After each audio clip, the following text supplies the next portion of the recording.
صل على محمد وآل محمد اللهم صل على محمد وآل محمد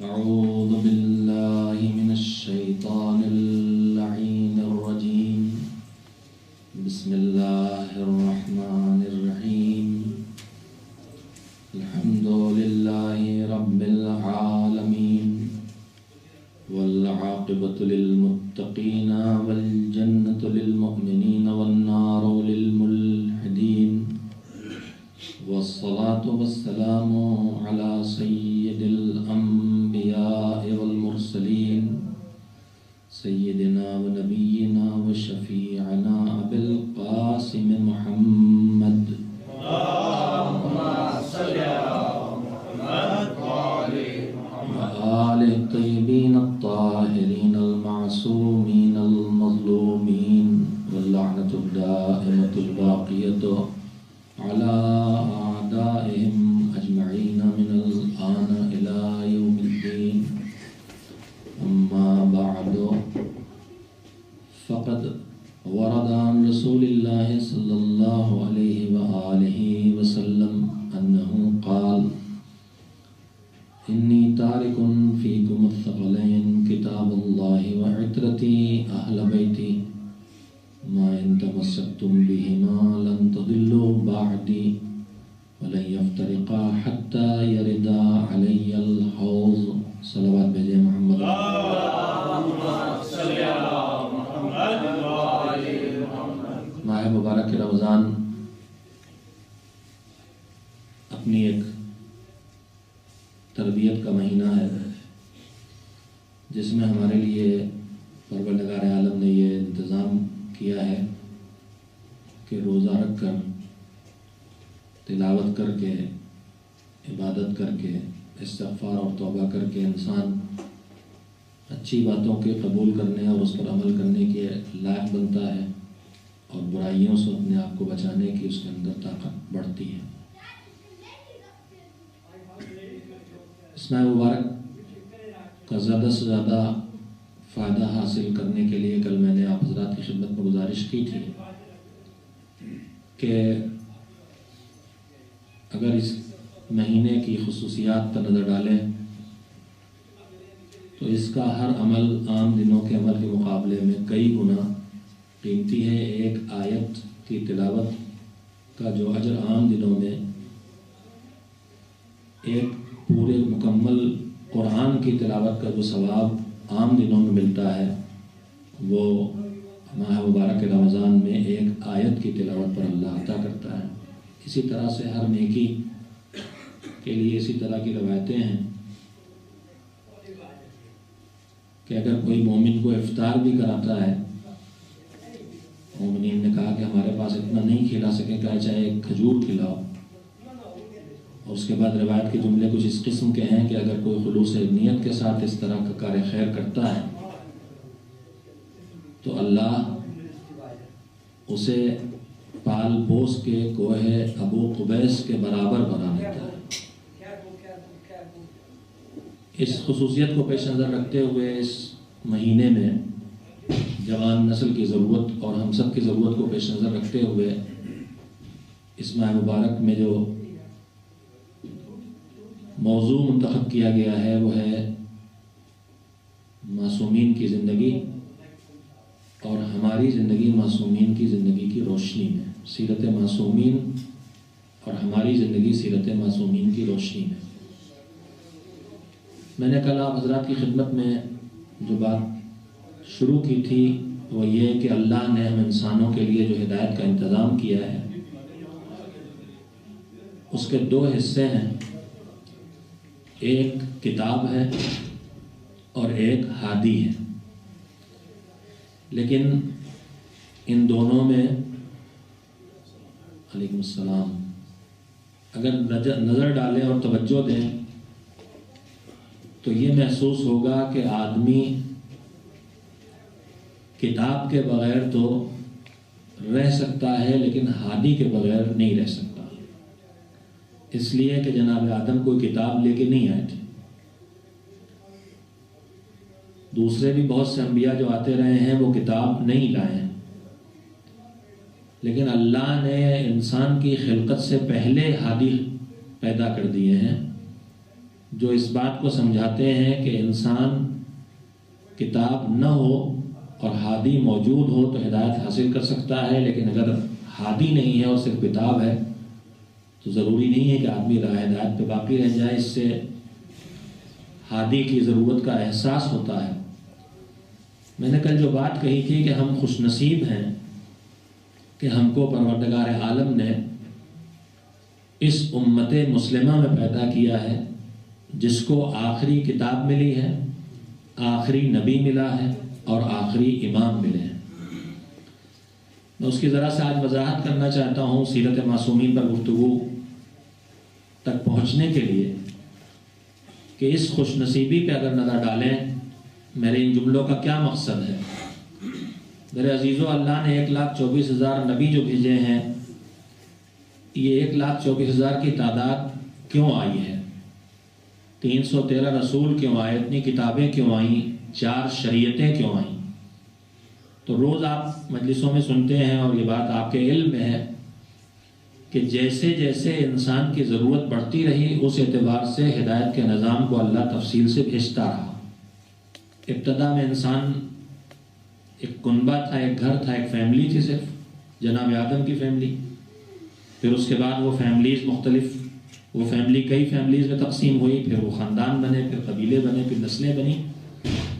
تو جو اللہ کی طرف سے انسان کی ضرورت تھی اس زمانے کے انسانوں کے لیے اللہ نے اپنے نبی کو وہ دے کے بھیجا۔ جو اس وقت کے انسانوں کی ضرورت تھی اس زمانے کے انسانوں کو جتنی ہدایت چاہیے تھی اتنی ہدایت اللہ نے کتاب کے حوالے کر کے کتاب انسانوں تک پہنچا دی۔ میں جس پوائنٹ کی طرف آپ کے ذہنوں کو متوجہ کرنا چاہتا ہوں وہ یہ ہے کہ جناب آدم سے جناب نوح تک، بیچ میں اور انبیاء بھی آئے ہیں، لیکن نوح وہ پیغام لائے ہیں ہدایت کا جن میں وہ باتیں بھی ہیں جو آدم لے کے نہیں آئے تھے۔ جناب آدم جتنا لے آئے ہیں دین اسی کو ریپیٹ نہیں کیا ہے جناب نوح نے۔ جناب آدم کے بعد جناب نوح ہدایت کے لیے وہ چیزیں لائے ہیں جو دور آدم میں نہیں آئی تھی۔ جناب نوح کے بعد مثلا جناب ابراہیم اولو العزم پیغمبر ہیں، تو جناب ابراہیم پھر ایک شریعت لے کے آئے، یعنی اب دین کے اور چیزیں آئی ہیں جو جناب نوح کے دور میں نہیں آئی تھی۔ ہدایت کے وہ پوائنٹس، وہ اللہ کی طرف سے رہنمائی کی باتیں جو نوح کے دور میں نہیں آئی تھی اس لیے کہ انسان کو ضرورت نہیں تھی یا انسان اس کے لائق نہیں ہوا تھا۔ اب انسان کی ضرورت بڑی ہے، انسان اس کے لائق ہوا ہے، تو ابراہیم وہ پیغام ہدایت لے کے آئے ہیں جو نوح نہیں لائے تھے، لیکن وہ بھی لائے ہیں جو نوح لائے تھے۔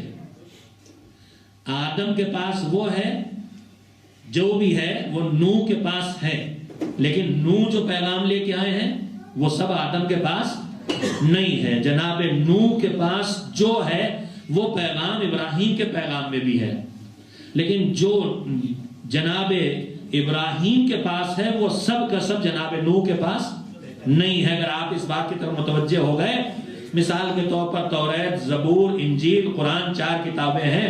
توریت اس میں ترتیب کے لحاظ سے پہلی کتاب ہے، تو توریت میں جو کچھ آیا ہدایت کے لیے اس دور کے انسانوں کے لیے، اب انجیل میں اس سے آگے بھی کچھ آئے گا، تبھی تو انجیل کی ضرورت ہے، ورنہ توریت رہتی ہے۔ توریت سے، انجیل سے، زبور سے آگے اگر قرآن آیا ہے تو قرآن کو میں وہ ہے جو توریت میں اب تک نہیں آیا، جو انجیل میں اب تک نہیں آیا، جو زبور میں اب تک نہیں آیا۔ یہ دوسری بات ہو گئی، یعنی ہر اگلا نبی اور رسول ہدایت کے کچھ ایسے پوائنٹس لے کے آتا ہے، کچھ ہدایت کا ایسا مواد اور میٹیریل لے کے آتا ہے جو پچھلے نبی اور رسول لے کے نہیں آئے ہیں۔ تو اب ایک اور بات مجھے کہنے دیجئے کہ جو دور جناب آدم میں جو انسان ہیں انہیں وہی تو ہدایت کا سامان ملے گا جو آدم لے کے آئے ہیں، لیکن جو نوح لے کے آئے ہیں وہ آدم کے دور کی امت کو نہیں ملے گا، لیکن جو دور نوح میں آیا ہے اسے وہ ہدایت بھی ملے گی جو نوح لے کے آئے ہیں، اور وہ سامان ہدایت بھی ملے گا جو آدم لے کے آئے تھے۔ اب اسی طرح سے اگر آپ چلے آئیں جناب عیسیٰ تک پہنچتے پہنچتے تو جناب عیسیٰ کی امت کو وہ ہدایت بھی ملی جو موسیٰ لے کے آئے تھے، وہ ہدایت بھی ملی جو نوح لے کے آئے تھے، وہ ہدایت بھی ملی جو ابراہیم لے کے آئے تھے، وہ ہدایت بھی ملی جو آدم لے کے آئے تھے، لیکن موسیٰ کی امت کو وہ نہیں ملا جو عیسیٰ لائے۔ آپ ہیں آخری کتاب کے ماننے والے، آپ ہیں آخری رسول کے ماننے والے، اور رسالت کے خاتمے کے بعد اللہ نے امامت شروع کی۔ امامت کس لیے؟ تفسیر رسالت بن کے آئی ہے۔ امامت اور رسالت کا وہی رشتہ ہے جو قرآن اور اس کی تفسیر کا رشتہ ہے۔ قرآن کی تفسیر کا جو تعلق ہے اسی طرح سے معصومین کی سیرت کا تعلق پیغمبر کی سیرت سے ہے، وہ قرآن کی طرح ہے، یہ اس کی تفسیر کی طرح ہے۔ اب پہلے امام آئے اس دور کے انسانوں کے لیے، انہوں نے دین کی تفصیل بیان کی اور دین کی حفاظت کا کام کیا اور ہدایت انسانی کا کام کیا۔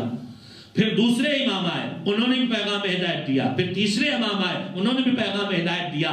تو ہر دور کا امام اس دور کے انسانوں کو پیغام ہدایت دے رہا ہے۔ اب آپ سے میرا سوال ہے، علی مولا علی کے دور میں جو انسان آیا اور دنیا سے چلا گیا، اسے وہ پیغام ہدایت تو ملے گا جو مولا علی لے کے آئے، لیکن حالات زمانہ بدلنے کے بعد، انسانی ضروریات بڑھنے کے بعد، امام حسن علیہ السلام جو پیغام لے کے آئے ہیں، پیغام کا جو حصہ اپنی قوم کے سامنے پیش کر رہے ہیں جو مولا علی کے زمانے میں پیش نہیں ہوا ہے، اس وقت انسانوں کی یا ضرورت نہیں تھی یا حالات نہیں تھے یا وقت کا تقاضا نہیں تھا، شریعت تو موجود تھی، تفسیر کی ضرورت نہیں تھی، علم اتنا نہیں آیا ہے، ابھی یونان سے کتابیں ترجمہ ہو کے نہیں آئیں، ابھی فلسفے کی بحث شروع نہیں ہوئی، ابھی زندیق پیدا نہیں ہوئے ہیں، تو ابھی ان باتوں کی ضرورت نہیں ہے۔ لیکن اب جیسے جیسے بڑھے گی بات تو روز ضرورتیں بڑھیں گی، روز اس کے اعتبار سے ہدایت کے پیغامات بڑھیں گے۔ تو جو حسین کے دور میں آیا ہے اسے وہ بھی ہدایت ملے گی جو حسن دے کے گئے، وہ بھی خزانہ ہدایت ملے گا جو مولا علی کے دے کے گئے۔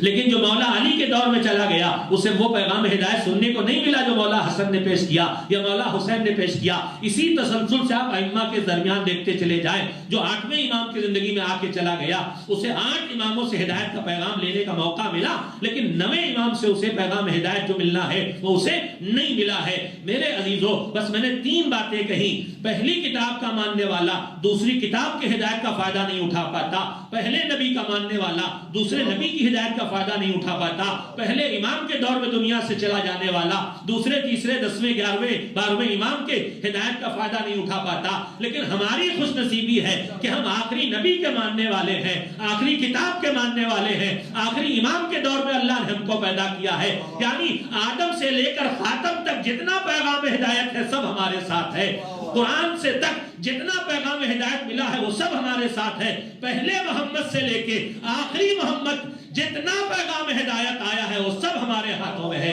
اس لیے ہم سب سے خوش نصیب ہیں۔ ایک صلوات بھیجئے محمد و آل محمد۔ جب دوسری امتوں کا کوئی آدمی تو شکوہ کرنے کی گنجائش بھی رکھتا ہے، لیکن ہمارے پاس کوئی گنجائش نہیں ہے۔ ہم کو ہدایت کا مکمل پیغام آخری کتاب، آخری نبی اور آخری امام تک مل چکا ہے۔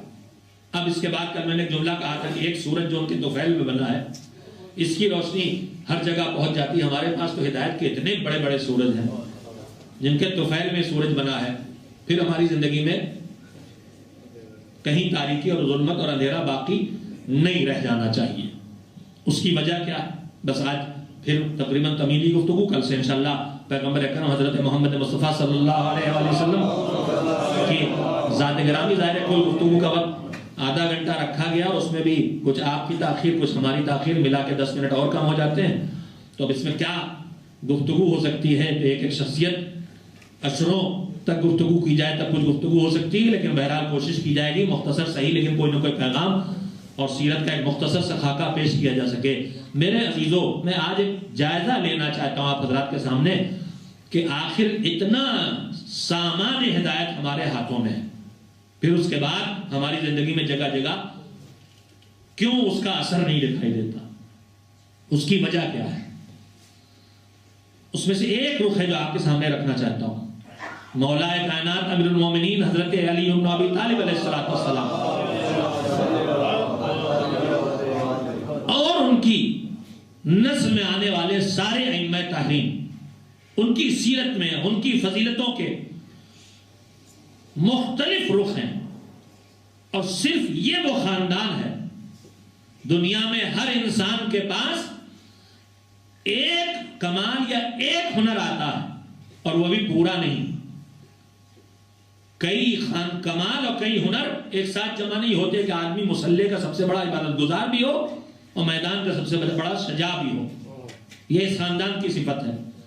سارے کمالات ان میں موجود ہیں، ساری خوبیاں ان میں موجود ہیں، اور ہر خوبی اور ہر کمال اپنی آخری حدوں پر ان کی ذات میں موجود ہے. اب اس کے بعد ہم سے کہاں پہ شاید چوک ہوئی ہے. ہم نے جب ان کی سیرت سننا شروع کی، سیرت پڑھنا شروع کی، سیرت کے تذکرے سننا شروع کیے، تو ہم نے اس میں یہ دیکھا کہ ان کی فضیلتوں میں ہمیں کون سی فضیلت کے تذکروں میں مزہ آتا ہے، ہمیں کیا اچھا لگتا ہے. میں قابل توجہ بات آپ کی خدمت میں عرض کر رہا ہوں، انشاءاللہ ضائع نہیں جائے گی. ہمیں کیا اچھا لگتا ہے؟ تو ہمیں سب سے زیادہ اچھا یہ لگا کہ انہوں نے دشمنوں کو یوں مارا، دشمنان دین کا یوں مقابلہ کیا، در خیبر یوں گھاڑ کے پھینکا، یوں سر اڑائے، ایک وار میں دشمن کے 2 ٹکڑے کر دیتے تھے، 2 وار کسی دشمن پر نہیں کرتے تھے. ہم نے ان کے تذکروں کو سمیٹ کے اپنی پسند کے دائرے میں لا کے صرف چند محدود تذکروں میں ان کی زندگی کو اپنے سامنے رکھا. ان کا غریب کے ساتھ برتاؤ کیا تھا، وہ ناداروں کے ساتھ سلوک کیا کرتے تھے، وہ گھر کے اندر بچوں کے ساتھ کیسے تھے، وہ دشمنوں کے ساتھ ان کا سلوک کیا ہے، چاہنے والوں کے لیے کیا ہے، وہ لوگوں کے درمیان انتشار مٹانے کے لیے کیا کرتے تھے، وہ افواہ بازی کا مقابلہ کیسے کرتے تھے، وہ زندگی بسر کرنے کے لیے عبادت الہی کے ساتھ ساتھ وسائل زندگی کیسے فراہم کرتے تھے، وہ بارگاہ خدا میں سجدے میں پیشانی رکھ کے گریا کیسے کرتے تھے.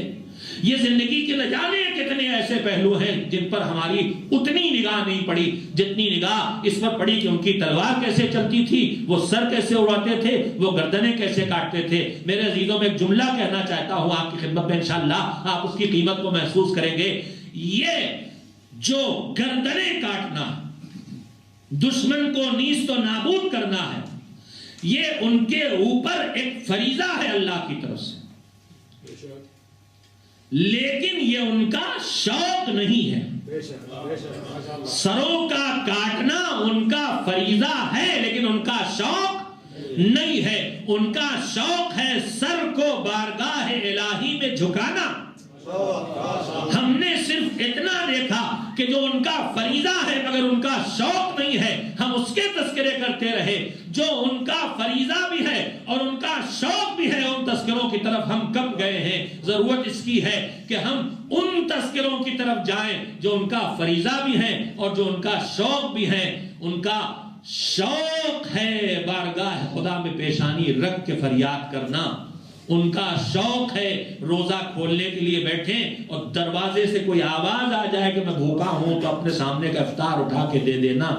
ان کا شوق ہے اپنے گھر کا سارا مال راہ خدا میں تقسیم کر دینا.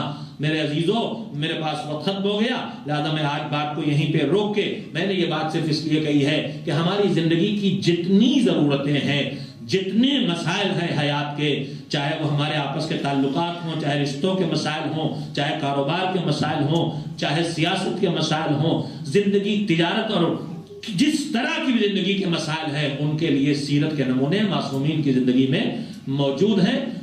ہم آنکھیں بند کر لیں یہ ہماری محرومی ہوگی، ورنہ انہوں نے زندگی کا کوئی گوشہ خالی نہیں چھوڑا ہے جہاں ہدایت کا نور انہوں نے پہنچا نہ دیا ہو. میں زندگی کی ان ضرورتوں کو ڈھونڈ کے آپ کے سامنے پیش کرنے کی کوشش کروں گا. روزمرہ کی گفتگو سے تھوڑا ہٹ کے میری گفتگو ہوگی، لیکن آپ میں انشاءاللہ ماہ مبارک رمضان ہے، اپنے دلوں کو منور کرنے کے لیے، دلوں کی نورانیت اور معنویت کو بڑھانے کے لیے آپ بھی انشاءاللہ اس راہ پہ میری مدد کریں گے اور تعاون کریں گے، اور ہم مل جل کے معصومین کی سیرت کے تذکروں کے ساتھ ساتھ اپنی زندگی کو معصومین کی سیرت سے مطابق کر کے دیکھیں اور ان تبدیلیوں کو پیدا کرنے کی کوشش کریں، جس کے بعد ہم غلام علی قمبر کے قدموں میں کہیں جگہ بنا سکیں، جہاں سلمان فارسی اور ابو ذر غفاری کے خاک پا تک ہم اپنے آپ کو پہنچا سکیں، تاکہ ہماری شفاعت کا بھی انتظام ہو جائے۔ تھوڑی سی کوشش ہماری طرف سے ضرورت ہے، باقی ذرا سی کوشش ادھر سے ہوتی ہے تو بھرپور مدد ادھر سے ہوتی ہے۔ حر جس نے لجام فرس پہ ہاتھ ڈالا تھا، حر جس نے حسین کے خیموں کو دریا کے کنارے نہیں لگنے دیا تھا، حر جس نے فرات پر پہرے بٹھا کے پانی پہنچنے پہ پابندی لگا دی تھی، وہی حر خالی عاشور کی رات حسین کے خیموں سے اٹھتی ہوئی ملی جلی آوازوں کو سن کے بدلا۔ کون سی آوازیں؟ تکبیر و تحلیل کی آوازوں کے ساتھ ساتھ بچوں کی العطش کی آوازیں۔ بس ایک عظیم انقلاب پیدا ہوا، حر نے قدم بڑھایا، حسین نے منزل نجات تک پہنچا دیا۔ حر چلے، اپنے کنبے کو چھوڑ کے نہیں چلے، روایات کہتی ہیں بھائی کو ساتھ لیا، بیٹے کو ساتھ لیا، غلام کو ساتھ لیا، اور ویسے چلے جیسے ایک مجرم گرفتار کر کے لایا جاتا ہے، کہا میرے ہاتھوں کو میری پشت پہ گردن پہ باندھ دو۔ بعض روایات تو یہ بھی خطبہ سے سننے کو ملی ہیں کہ اپنی آنکھوں پہ پٹیاں بھی بندھوائیں، اور اس کے بعد پہنچے، کہا بیٹا صورتحال بتاتے رہنا۔ حر کے بیٹے ساتھ ساتھ ہیں، صورتحال یہ کہہ رہی ہے کہ حر کا بیٹا بتا رہا ہے بابا ہمارے استقبال کے لیے حسین کے خیموں میں سے حسین کے چاہنے والے اور اصحاب نکل رہے ہیں، حبیب ابن مظاہر، مسلم ابن اوسجہ، زہیر ابن قین ہمارے استقبال کے لیے باہر آ چکے ہیں۔ بابا اب تو مجھے اکبر دکھائی دے رہے ہیں، اب تو مجھے ابو الفضل العباس دکھائی دے رہے ہیں ہمارے استقبال کے لیے۔ بابا بس اب گھوڑے سے اپنے کو گراؤ، حسین شہزادہ فاطمہ زہرا کا لخت جگر ہمارے استقبال کے لیے آیا ہے۔ حر حسین کے قدموں کی طرف جھکے، حسین نے سینے سے لگایا۔ حر شرمندہ ہیں، آواز دے رہے ہیں آقا، عجیب و غریب جملے ہیں، آپ کے ان اہل حرم کے دلوں میں ڈر میں نے بٹھایا ہے، ان بچوں کو خوفزدہ ہونے کا سبب میں بنا ہوں، بچے آج پیاسے ہیں تو اس میں قصوروار میں ہوں، میری بخشش کا کوئی راستہ باقی ہے کہ نہیں باقی ہے۔ حسین نے ایک مرتبہ حر کے دل سے اٹھی ہوئی آواز کو سنا، اور اس کے بعد وہ دعا دی جو ضمانت بن گئی، حر میں نے تجھے معاف کیا، میرے خدا نے تجھے معاف کیا۔ حر کو موقع ملا، حر کو موقع ملا، گفتگو کا آگے بڑھانے کا موقع ملا۔ کیسے ملا؟ حسین نے کہا حر تو میرا مہمان ہے، مگر تو دیکھ رہا ہے میرے خیموں کے اندر سے میرے ننھے ننھے بچوں کی رونے کی آواز آ رہی ہے، العطش العطش کی آواز آ رہی ہے، ہائے پیاس کی آواز آ رہی ہے، کیسے تمہاری خاطرداری کروں؟ حر میرے گھر میں کچھ نہیں ہے۔ حر نے ہاتھ جوڑے، مولا مہمان مانا ہے تو بس ایک فرمائش پوری کر دیں، میرا یہ جوان بیٹا ہے، اسے مقتل میں جانے کی اجازت دے دیجئے۔ کیوں حضور جوان بیٹے کو کیوں بھیج رہے ہو؟ پہلے تم جاؤ شہادت کا جام پی لو، پہلے بیٹے کا جنازہ کیوں اٹھانا چاہتے ہو؟ تو شاید حر جواب دے، میری آنکھیں دیکھ رہی ہیں اس منظر کو کہ زمین کربلا پر حسین کا جوان لال علی اکبر جب برچھی کھا کے گرے گا تو تنہا حسین اپنے جوان بیٹے کا لاش اٹھائیں گے۔ میں چاہتا ہوں مصیبت مجھ پہ پہلے پڑ جائے، مگر لخت جگر فاطمہ نے اجازت تو دے دی، مگر جوان بیٹے کو لاشا باپ کو نہیں اٹھانے دیا۔ حر کی لاش پر حسین پہلے، حر کے بیٹے کی لاش پر حسین پہلے پہنچ گئے۔ حر تم سے جوان بیٹے کی لاش نہ اٹھے گی، یہ لاش حسین کو اٹھا لینے دو۔ وَسَيَعْلَمُ الَّذِينَ ظَلَمُوا أَيَّ مُنقَلَبٍ يَنقَلِبُونَ أَلَا لَعْنَةُ اللَّهِ عَلَى الْقَوْمِ الظَّالِمِينَ اللهم تقبل منا انك انت السمیع العلیم۔ جن حضرات کی طرف سے آج کی افطاری کا انتظام ہے ان کے مرحومین کی ترویح کے لیے 500 رحمت و 3 500 توحید